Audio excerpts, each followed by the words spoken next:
WhatsApp people, जय हिंद, welcome back to another video. दोस्तों आज है अपने पास TVS की अपाचे RTX 300 और इस बाइक के 5000 प्लस किलोमीटर हो चुके हैं। तो पिछले 5000 किलोमीटर में इस बाइक के साथ इसके ओनर का एक्सपीरियंस कैसा रहा, क्या क्या प्रॉब्लम उन्होंने फेस करी, क्या प्रोज एंड कॉन्स हैं, माइलेज कितनी आती है और सर्विस का कितना खर्चा है, टूर पे कैसे परफॉर्म करती है, सिटी में कैसे परफॉर्म करती है, तो ये सारी बातें आज हम जानेंगे इसके ओनर से, इसीलिए वीडियो को एंड तक देखना।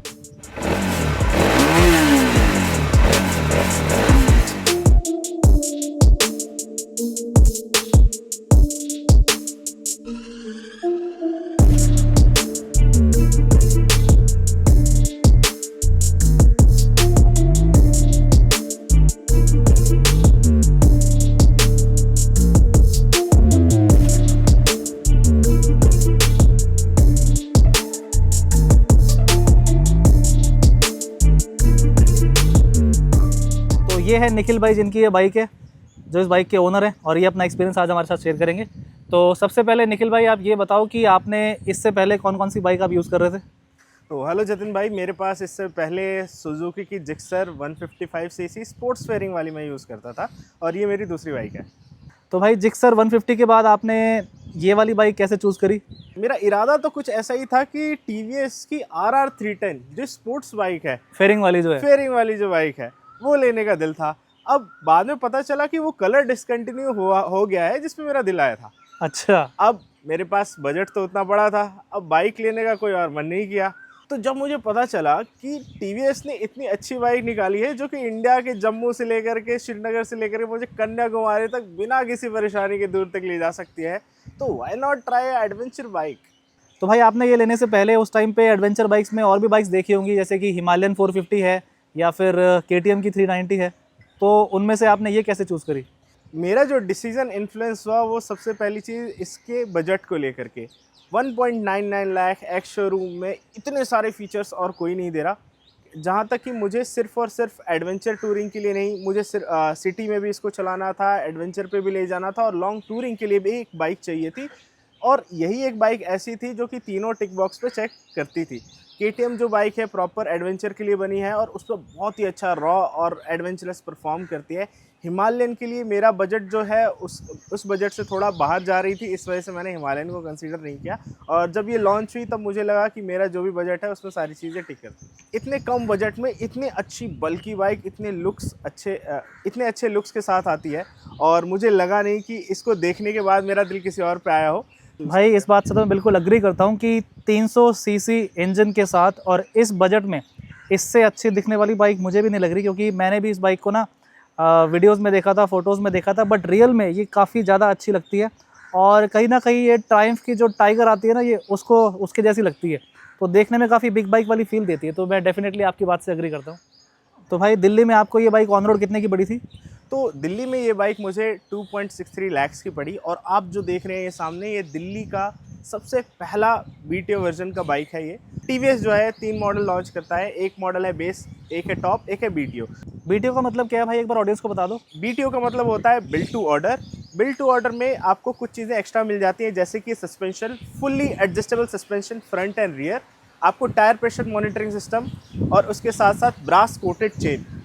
तो भाई आपने ये बाइक अभी मार्च में ही ली थी, तो अभी तो सिर्फ 2 ही महीने हुए हैं और आपने इस बाइक को 5000 प्लस किलोमीटर चला दिया। इसका मतलब ये है कि आपने इसको अच्छा खासा टूर वूर करा है इस बाइक पे। तो कहाँ लेके गए उस बाइक को? तो इस बाइक को इनिशियली मैंने पहली सर्विस से पहले मैंने इसको आगरा तक लेकर के गया और आगरा से वापस ले आया। जो पहली सर्विस होने के बाद जब इसके सारे मोड्स ओपन हो गए, इसको मैं लेकर के गया मध्य प्रदेश के उज्जैन ओमकारेश्वर, जो कि वन साइडेड अराउंड 1000 किलोमीटर्स है, फ्रो 2000 किलोमीटर्स। और उसके बाद मैं एक बार इसको पौड़ी गढ़वाल तक एज अ वीकेंड राइड लेकर के गया। सर्विस के बाद पहला ही टूर आपने पूरी राउंड ट्रिप 2000 किलोमीटर की मार दी। क्या बात है भाई। तो इतने किलोमीटर चलाने के बाद इंजन का जो आपका एक्सपीरियंस है, इंजन की परफॉर्मेंस है, उसके साथ आपका कैसा एक्सपीरियंस रहा? लगभग एक साइड मैंने 14.5 घंटे इसको चलाया और इतना चलाने के बाद भी कहीं भी मुझे ऐसा फील नहीं हुआ कि इंजन इज़ ओवर स्ट्रेस्ड या बहुत ज़्यादा वाइब्रेशंस हैं या बहुत ज़्यादा हीटिंग का इशू आ रहा है। और 14.5 घंटे में मैंने 15-20 मिनट के 3 या 4 ब्रेक्स लिए और उसके बाद भी मुझे कहीं ऐसा फील नहीं हुआ कि बाइक जो है अपने स्पेसिफिकेशन के अलावा कुछ भी ऐसा ख़राब परफॉर्म कर रही है। जब आप हाईवे पे थे, टूर पे थे, तो आपने इसको कितनी स्पीड पे क्रूज़ किया था? भाई मीटर के पूरे पैसे दिए तो पूरा मीटर यूज़ करके देखा, 145 किलोमीटर तक भी चलाया, बट दैट वाज मतलब 145 kmph की टॉप स्पीड आपने इसमें अचीव मैंने करी चेक है कर ली कि हाँ उतनी तक जाती है। और पहली रोड ट्रिप पे? Yes yes. और उतना चलाने के बाद कुछ ऐसा ख़राब फील तो नहीं होता है, इंजन ज़्यादा आवाज़ तो नहीं करता, बट आई वुड एडवाइस कि प्लीज़ ऐसी जगह ही उसको चलाइएगा जहाँ पे एंट्री एंड एग्जिट कंट्रोल्ड है रोड। आपने 145 तक चलाई थी, तो वाइब्रेशंस वगैरह कैसी हैं इस बाइक की? कितनी स्पीड तक ये बाइक कंट्रोल लगती है, वाइब्रेशंस वगैरह कम लगती हैं? अगर आप 100 किलोमीटर पर आवर तक चला रहे हो, जो कि बाय डिफ़ॉल्ट स्पीड है नेशनल हाईवेज़ की, तो आपको फील भी नहीं होगा कि बहुत ज़्यादा कोई वाइब्रेशंस है। लेकिन जब आप 120 क्रॉस करते हो तो विल फील कि हाँ थोड़ा सा ज़्यादा वाइब्रेशंस हो रही हैं, और दैट टू इंडियन रोड्स पे 120 अबव आप चलाना इज़ ऑल्सो डेंजरस थिंग। और मैं एक चीज़ इसमें कहना चाहूँगा कि वाइब्रेशंस ऐसी नहीं है कि you will feel annoyed by it. अगर आप good quality of leather gloves use करते हो तो मेरे को नहीं लगता कि you will even feel it. लेकिन हाँ, इसमें कहा जा सकता है कि टीवीएस वाइब्रेशन को डैम्पनिंग करने में थोड़ा सा और अच्छा काम कर सकता था। तो आप सस्पेंशन की बात करते हैं, तो भाई सस्पेंशन का फीडबैक कैसा है? क्योंकि आपने पहले आप बिल्कुल ही स्पोर्ट्स बाइक चला रहे थे जो कि स्टिफ सस्पेंशन के साथ आती है, अब आप एडवेंचर टूरर चला रहे हो जिसका कंफर्टेबल सस्पेंशन है, तो कैसा एक्सपीरियंस रहा आपका सस्पेंशन के साथ? सबसे पहले मैं तो थैंकफुल हूँ कि मैंने BTO वर्जन ऑप्ट किया, because I wanted to get touring bike. और लगभग 1000 किलोमीटर चलाने के बाद मुझे हर तरीके के रोड का सामना करना पड़ा। इट वाज नेशनल हाईवे, गांव की रोड्स, सिटी से होते हुए सब तरीके से मैंने चलाया। बट ये जो सस्पेंशन है ना, एडजस्टेबल सस्पेंशन, कमाल है, बिल्कुल कमाल है। पहले क्या होता था, रंबल स्ट्रिप आई, आप स्लो डाउन करते थे फिर पास ऑन करते थे, लेकिन इसको लेकर के आप स्पीड धीमे भी नहीं करते, फिर बढ़ा ही देते हो कि यार ये तो ऐसे निकल जाएगी, पता ही नहीं चलेगा। मैं एक इंसिडेंट आपके साथ शेयर करना चाहता हूँ। मैं एक फ्रेंड के साथ में बैठा हुआ था और समहाउ वहाँ पे थोड़ा सा रोड का ऊपर नीचे डिफरेंस था, है ना, एक फुटपाथ था और एक नीचे था। तो मैंने फुटपाथ पे चढ़ा दी, और फुटपाथ के बाद जब मैं नीचे उतारने जा रहा था मेरे दोस्त चिल्लाने लगे, अरे भाई क्या कर रहा है, गिर जाएंगे। और मैंने जब उतार दिया उसको फील भी नहीं हुआ कि हम इतने डिफरेंस से, रोड की हाइट की इतने डिफरेंस से हमने क्रॉस कर लिया, और जरा भी जर्क या जरा भी ऐसा झटका पीछे वाले को नहीं फील होता। मतलब उनको लगा होगा कि नॉर्मल बाइक में जैसे काफ़ी झटका या काफ़ी ज़ोर से बाइक लगती है, तो वैसा फील कुछ होगा, बट ऐसा कुछ भी नहीं हुआ, इतना स्मूथ, इतना सॉफ्ट। और आई डोंट थिंक कि आप अब गड्ढों से आप परेशान होते होगे। इस बाइक को लेने के बाद कैसे भी तरीके का अगर गड्ढे आते हैं ना, तो आपकी बॉडी वो फील नहीं करती। अच्छा, एक बात तो है कि जैसे मैं भी एडवेंचर बाइक यूज़ कर रहा हूँ, तो और आप भी अब एडवेंचर टूरर यूज़ कर रहे हो, तो एडवेंचर बाइक लेने के बाद तो आपको सरकार से या सड़कों से जो शिकायत है वो दूर हो जाती है कि सड़कें ख़राब है, ये सब कंप्लेन नहीं करते होंगे आप ना? बिल्कुल। तो जैसे कि इसकी सस्पेंशन जो है वो एडजस्टेबल है, क्योंकि ये BTO वेरिएंट है, तो कितना ईजी है, कितना कन्वीनियंट है इसको एडजस्ट करना सस्पेंशन को? तो इससे पहले हम ये शुरू करें, मैं आपको एक चीज़ एडवाइस करना चाहूँगा कि अगर आपका बजट 30,000 और इंक्रीज़ हो सकता है, जो बेस मॉडल है 1.99 लाख का आता है, ये BTO मॉडल है 2.39 लाख का आता है, तो इसमें जो आपको एडजस्टेबल सस्पेंशन मिलते हैं वो कमाल के हैं। और ये क्यों कमाल के हैं आओ मैं बताता हूँ।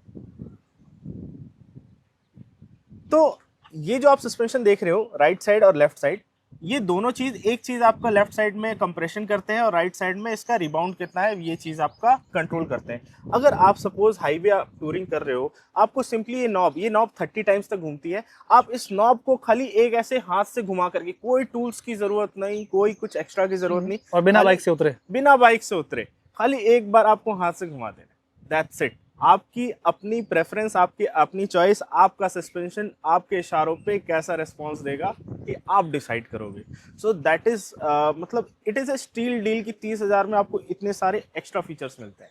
और सिर्फ फ्रंट की बात नहीं है, आप रियर में भी ये सेम चीज़ कर सकते हो। रियर में क्या है, मैं आपको अलग से ये वीडियो में दिखा दूंगा। रियर में 10 नॉब्स जो हैं, 10 नॉब्स तक आप इसको हार्डर या सॉफ्टर कर सकते हो। और इसका प्री लोड को एडजस्ट करने के लिए इसमें एक टूल दिया है, तो आप उसमें प्री लोड को भी एडजस्ट करके आप इसकी जो हाइट है, थोड़ा बहुत आप हाइट एडजस्ट कर सकते हो।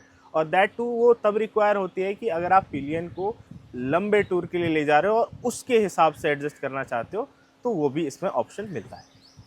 तो आपने जब हाईवे पे इसको एडजस्ट किया होगा अपने हिसाब से, जैसे जब हाईवे और अच्छे रोड आ गए तो आपने इसको हार्ड किया होगा सस्पेंशन? बिल्कुल। फ्रंट वाले? बिल्कुल। रियर वाले भी किए थे उस टाइम पे? जब मैंने रियर वाला मैंने इनका स्टॉक रख रखा है, बिकॉज मेरे को ये बहुत अच्छा रिस्पॉन्स दे रहे हैं। बट फ्रंट वाला डिपेंड करता है, बिकॉज हाईवे और जितना आप 1000 किलोमीटर चल रहे हो, तब उसमें बहुत अलग अलग तरीके के रोड्स होते हैं। जब हाईवे था तब मैंने इसको स्टिफ कर लिया बिकॉज स्ट्रेच पे मुझे चलना था।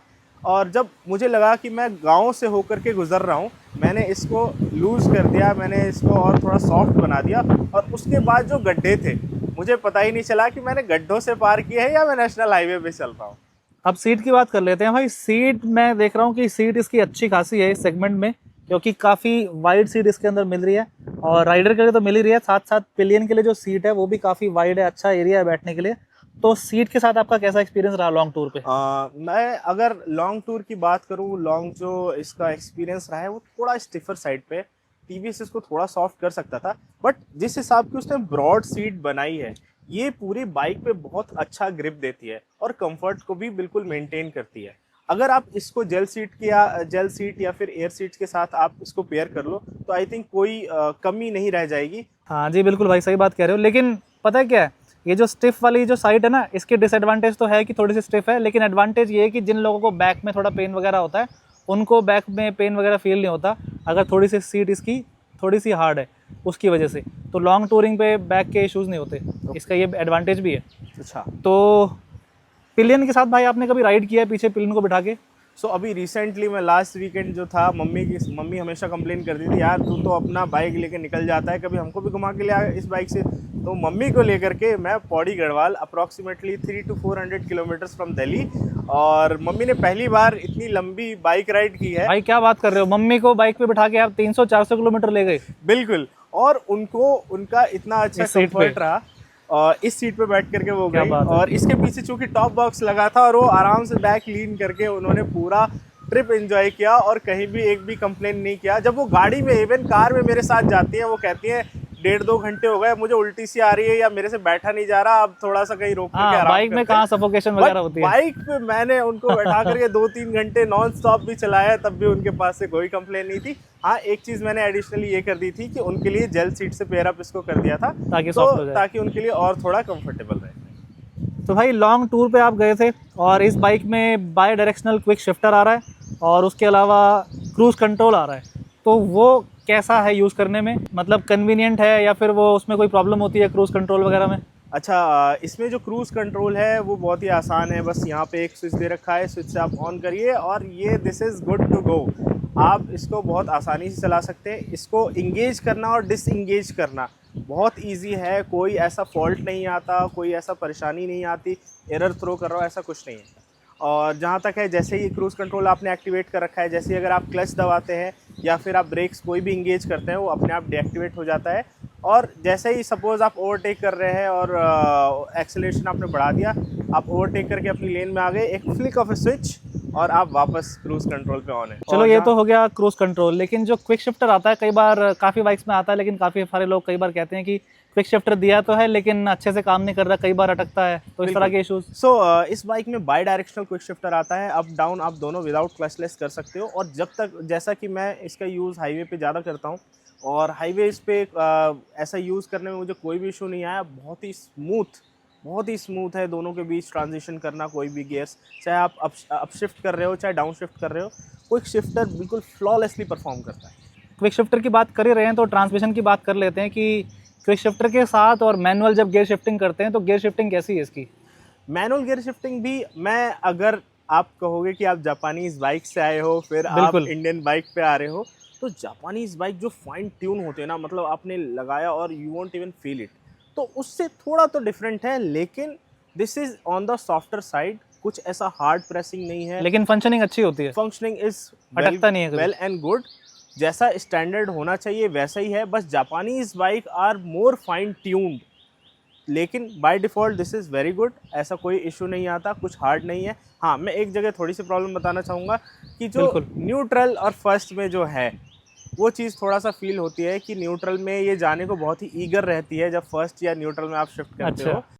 तो रात को जो इसकी जो स्टॉक हेडलाइट्स हैं, ये जो एक्स सीरीज़ में लगवाई है वो नहीं, जो स्टॉक हेडलाइट है उनका थ्रो कैसा है और हेडलाइट में जो फीचर्स हैं उसके बारे में थोड़ा एक्सप्लेन करो। जो इसका हेडलाइट है, इन्होंने बहुत खूबसूरती से डिज़ाइन किया है। पहली बात लुक्स में तो ये कमाल है। ये DRL जब मैं जलाऊंगा तो ये DRL ही इतना खूबसूरत है। इस हेडलाइट में आपको 4 लाइट्स दिखती है, जो कि 4 लाइट के साथ एक DRL है, तो 2 लाइट्स जो है आपको लो बीम की है, 2 लाइट्स जो है हाई बीम की है। तो ये आपको अलग अलग हेडलाइट्स मिल जाती है। और जैसे जैसे आपकी स्पीड बढ़ती है तो ये डायनेमिक हेडलैम्प होने के साथ साथ इसका थ्रो भी और ज़्यादा बढ़ जाता है, ब्राइटनेस और ज़्यादा बढ़ जाती है। तो ये तो वो वाला फीचर है जो गाड़ियों में आता है, वो भी टॉप एंड वाली गाड़ियों में, महंगी गाड़ियों में आता महंगी है। गाड़ियों में फीचर आता है कि जब आपकी स्पीड बढ़ती है तब हेडलाइट का थ्रो बढ़ जाता है। बढ़ जाता है, तो बिल्कुल। भाई टीवीएस में ये मिल रहा है आपको इस बाइक में। बिल्कुल, that too in a very limited budget.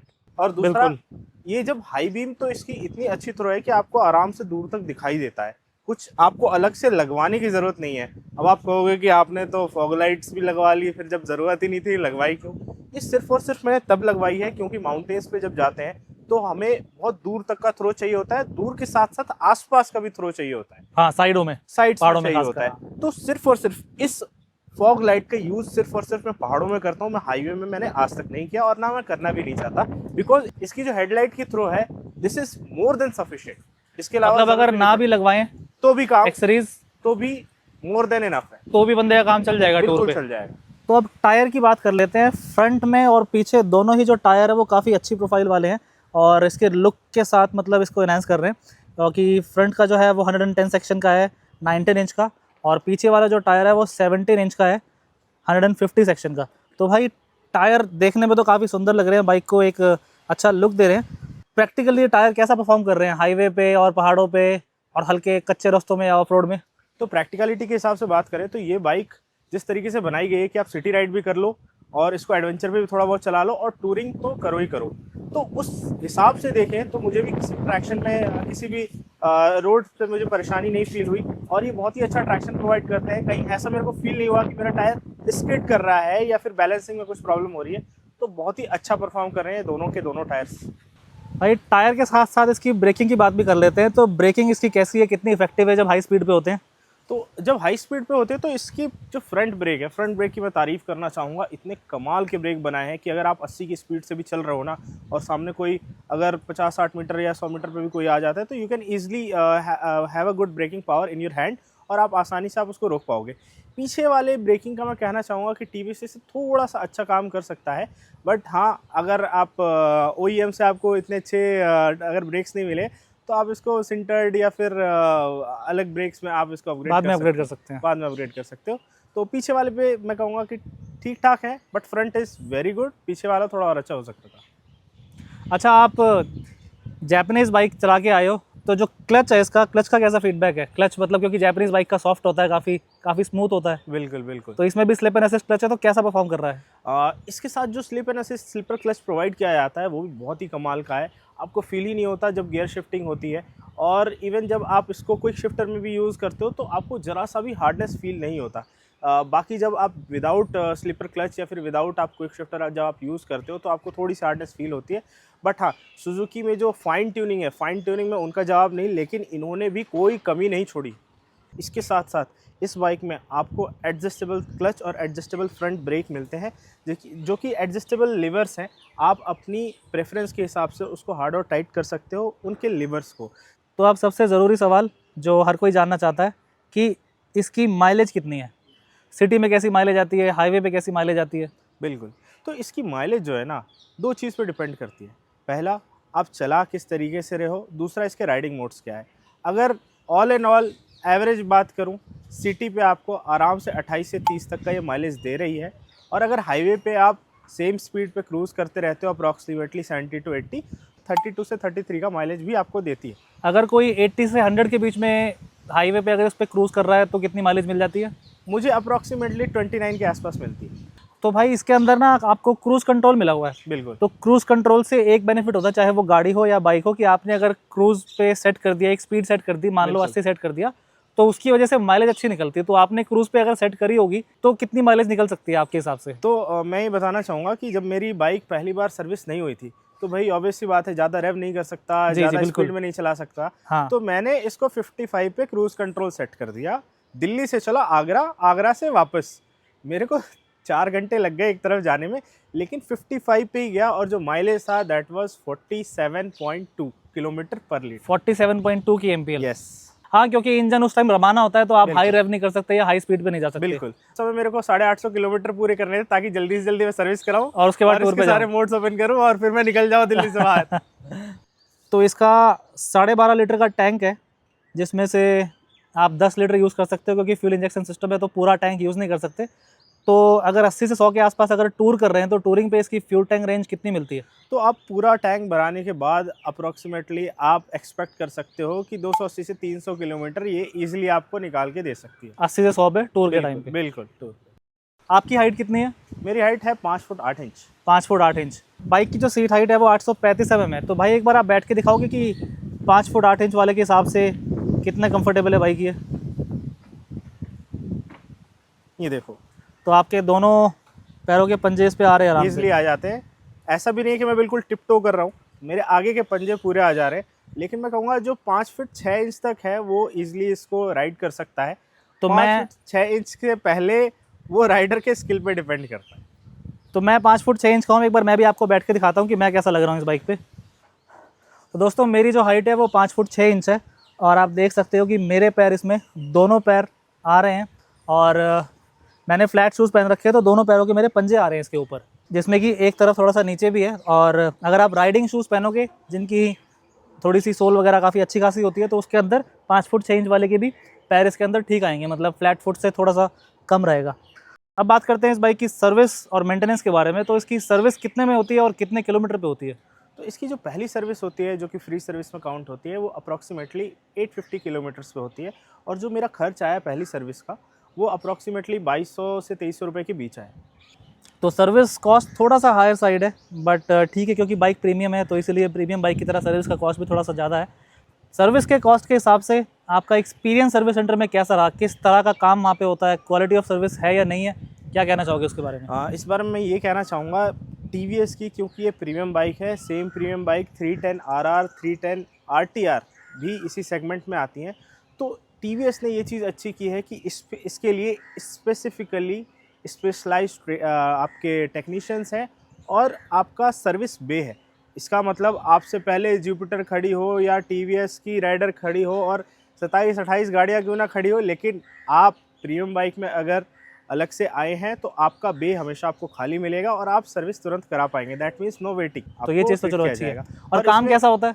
काम तो खैर काम बहुत अच्छा होता है, बिकॉज उनके जो इस प्रीमियम सेगमेंट के बाइक के जो टेक्नीशियन हैं, दे आर वेल ट्रेंड और बहुत नॉलेजेबल हैं, और वो तब तक काम करते हैं जब तक आप वेल जस्टिफाइड आपको वर्क नहीं लगता है। और दूसरी चीज़ मैं ये कहूँगा कि अगर आप इतनी अच्छी बाइक को लेकर के भी जा रहे हैं तो प्लीज़ एक दिन पहले उनसे अपॉइंटमेंट ले लीजिएगा, या उनको एटलीस्ट इंटीमेट कर दीजिएगा कि ये बाइक मैं लेके आना चाह रहा हूँ, कि आपके पास पार्ट्स अवेलेबल हैं कि नहीं है। मैंने क्योंकि बाइक नहीं है ना? बिल्कुल बाइक नहीं है, और जब मैं ले गया था तब उन्होंने कहा था प्लीज़ कॉल करके आइए, because parts are awaited for this bike. तो TVS ने इसके लिए इंजन ऑयल भी जो है वो स्पेसिफिकली अलग से बनाया है, और वो आई थिंक अवेलेबल है नहीं बाकी सारे सर्विस सेंटर्स पे। तो आई थिंक थोड़ा सा कम सर्विस सेंटर पे है TVS के। ये मतलब इस बाइक की जो सर्विस होती है वो हर TVS के सर्विस सेंटर पे नहीं हो पाती। तो इसलिए पूछ के जाओ कि भाई वो कर देंगे कि नहीं कर देंगे। बिल्कुल, क्योंकि प्रीमियम सेगमेंट वाली बाइक है ना बिल्कुल TVS की। तो इसके बारे में एक यूनिक चीज़ मैं ये बताना चाहूँगा कि TVS ने एक नई चीज़ इसमें दी है जिसको कहते हैं GTT। TVS उसको कहता है ग्लाइड थ्रू टेक्नोलॉजी। इसका मतलब यह है कि जब आप सिटी के बम्पर टू बम्पर ट्रैफिक में बैठे हुए हैं तो आप बार बार उसको गियर चेंज नहीं करना, बार बार एक्सीलरेट करने की ज़रूरत नहीं है। आपने खाली पहला गियर लगाया और खाली क्लच से आपको 10 किलोमीटर पर आवर तक की वो स्पीड दे देगी। आपको कोई एक्सीलरेट करने की ज़रूरत नहीं। आपको जैसे ही लगे स्पीड कम करनी, आप खाली क्लच दबा दीजिए। सेम चीज़ सेकंड गियर में आपको 18 तक, थर्ड गियर में आपको 25 तक, और मैक्सिमम शायद फोर्थ गियर तक आई थिंक ये काम करता है। तो ये 30-35 kmph तक आपको दे देता है विदाउट एक्सेलरेटिंग योर बाइक। तो अब बात करते हैं इसकी क्वालिटी और फिट एंड फिनिश के बारे में। हालांकि देख के मुझे लग रहा है कि TVS ने इसके ऊपर काफ़ी अच्छा काम किया है, फिट एंड फिनिश में और क्वालिटी पे काफ़ी अच्छा काम किया है। लेकिन आपने इस बाइक को अच्छे से यूज़ किया है और काफ़ी बारीकी से आप इसके बारे में बता पाओगे, तो आपका क्या कहना है फिट एंड फिनिश और क्वालिटी के बारे में? तो TVS ने बिल्ड क्वालिटी के मामले में बहुत ही अच्छा काम किया है। आप इसके पैनल को कहीं से भी देख लें, बिल्कुल जितने भी गैप्स हैं बिल्कुल यूनिफॉर्म है। इसका अगर आप मटेरियल देखें, ये चीज़ बिल्कुल मैट फिनिश में आगे उन्होंने डिज़ाइन किया है। ये आपका ग्लॉसी है, बट ग्लॉसी में भी पेंट काफ़ी अच्छा दिखता है। इस बाइक को आए हुए कम से कम 2 से 3 महीने हो गए, बट मेरे को ऐसा लगा नहीं कहीं से भी कोई चिपिंग हो रही हो, कोई भी आपका ऐसा पार्ट हो जो नॉकिंग कर रहा हो, कुछ भी ऐसा फील नहीं हुआ। इसमें वायरिंग का भी इतना सुंदर तरीके से दिया हुआ है। अगर आप सामने से भी देखो, जनरली बाइक्स में आपको वायर इधर उधर दिखाई देते हैं, तो वायर को बहुत अच्छे से इनक्लोज किया है। ज़रूरी नहीं इस बाइक में जो आपका ये आगे का भी जितना दिया हुआ है उसके लिए भी अच्छे से पूरा क्लोजिंग डिफाइन किया गया है। जैसे ये पैनल यहाँ शुरू होता है, यहाँ पे भी एक पैनल है और उसके अंदर भी है, ताकि वो वायर्स को हाइड कर सके। कोई भी वायर, कोई भी सेंसर्स ऐसे बाहर एक्सपोज्ड नहीं। अच्छा भाई, टूरिंग के टाइम पे आपकी हाइट के हिसाब से इसकी जो विंडशील्ड आगे, तो ये कितना काम कर रही है, विंड प्रोटेक्शन कितना इसमें मिल जाता है? मेरे को लगता है कि जो TVS है विंड शील्ड में थोड़ा सा अच्छा काम कर सकती थी। इस वाइज़र को थोड़ा सा लंबा बनाया जा सकता था, बिकॉज मेरी 5 फीट 8 इंच जो हाइट है, इसमें मेरे को थोड़ा सा विंड ब्लास्ट लगता है। अगर इसको मैं 2 या 3 इंच और बढ़ा दूंगा तो आई थिंक विंड ब्लास्ट मेरे सर के ऊपर से जाएगा, तो मुझे फील नहीं होगा। तो मेरे को लगता है यहाँ थोड़ा सा और काम किया जा सकता था। तो भाई ये तो हमने काफ़ी सारी बाइक की अच्छी अच्छी बातें कर ली। अब कुछ कॉन्स के बारे में बताओ कि क्या नेगेटिव पॉइंट्स है या क्या ऐसी चीज़ें हैं जो आप चाहोगे कि TVS उसको इम्प्रूव करे? सबसे पहली जो सबसे बड़ी चीज़ वो यही है कि इसके वाइब्रेशन को और अच्छा, इस इंजन को और अच्छा फाइन ट्यून किया जा सकता है, वाइब्रेशन को कम किया जा सकता है। TVS has that capability. दूसरी चीज़ मैं बताना चाहूँगा, इसकी जो वाइज़र है, वाइज़र को 2-3 इंचेस और लंबा किया जा सकता था, जिससे कि विंड ब्लास्ट जो है थोड़ा कम हो जाता।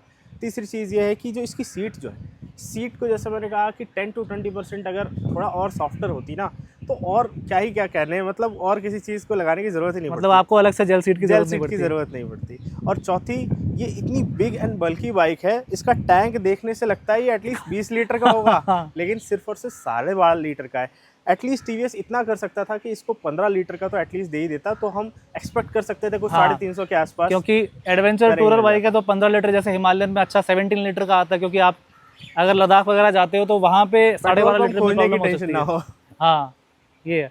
तो ये तो वैलिड पॉइंट है फ्यूल टैंक वाला, क्योंकि देखने में काफ़ी बड़ा है ना, और है छोटा, और फिर माइलेज आपको टूर पे कम मिल रही है। बिल्कुल। तो 300 की रेंज है वैसे ठीक है, लेकिन एक्सेप्शंस हैं, जैसे स्पीति लद्दाख में, वहाँ पे आपको थोड़ा सा कंसर्निंग हो सकता है। तो एक चीज़ जो रह गई वो स्क्रीन, इसकी जो TVS as a feature advertise करती है कि ऑन स्क्रीन मैप की मिररिंग, यानी आप फ़ोन के जो गूगल मैप है, डायरेक्ट गूगल मैप आप स्क्रीन पे चला पाओगे।